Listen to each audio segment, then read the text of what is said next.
जय गुरुदेव। पूर्व प्रधानमंत्री इंदिरा गांधी इमरजेंसी हटने के बाद आश्रम पर भंडारे के समय आधी रात को स्वामी जी महाराज से मिलने के लिए गुप्त रूप से आई थी। तो स्वामी जी महाराज ने अपने निवास झोपड़ी के सामने मेन रोड पर एक बहुत बड़ा सा गेट बनवा दिया था और उस गेट पर लिखवाया गया था कि यह गुनाहों की माफी दी जाती है। इंदिरा गांधी स्वामी जी महाराज को सदा से ही अपना कट्टर दुश्मन मानती रही थी। फिर भी स्वामी जी महाराज सदा से ही उनके प्रति नम्र रहे। लेकिन इंदिरा जब स्वामी जी महाराज से मिली तो कपटपूर्ण हृदय से मिली। वे आश्रम पर जब आईं तो उन्हें सम्मान के साथ स्वामी जी महाराज की कुटिया में लाया गया। वे कुटिया में गई आधी रात के समय।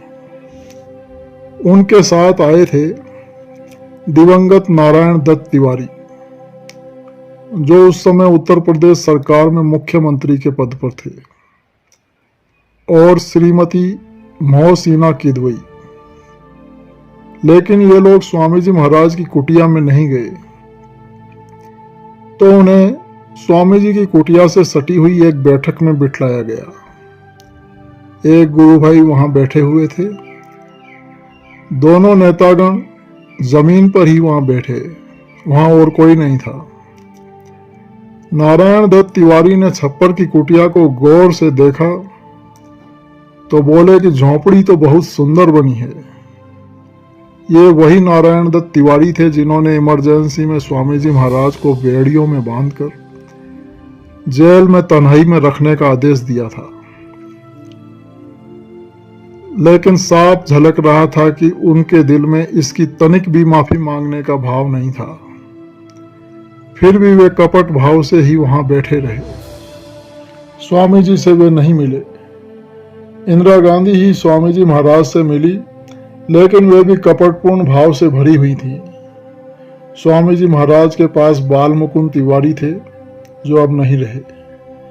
उन्होंने जब इंदिरा गांधी से कहा कि स्वामी जी को इमरजेंसी में डंडे वाली बेड़ी पहनाकर यातनाएं दी गईं, तो इंदिरा गांधी ने कहा कि उन्हें इसकी कोई जानकारी नहीं है, जबकि उन्हीं के गोपनीय निर्देश पर स्वामी जी महाराज को घोर अमानवीय यातना दी जाती रही थी, और नारायण दत्त तिवारी विशेष रूप से उनकी आज्ञा पालन में लगे रहते थे। इंदिरा गांधी का कपटपूर्ण भाव इतना था कि स्वामी जी महाराज से मिलकर जब वे वापस दिल्ली गईं, तो भनक लगने पर जब कुछ नेताओं ने उनसे पूछा इस बारे में, तो उन्होंने साफ कह दिया कि नहीं, वे बाबा जय गुरुदेव के पास मिलने नहीं गई थी। वे चुपके से आधी रात में आई थी और चुपके से ही वापस चली गई।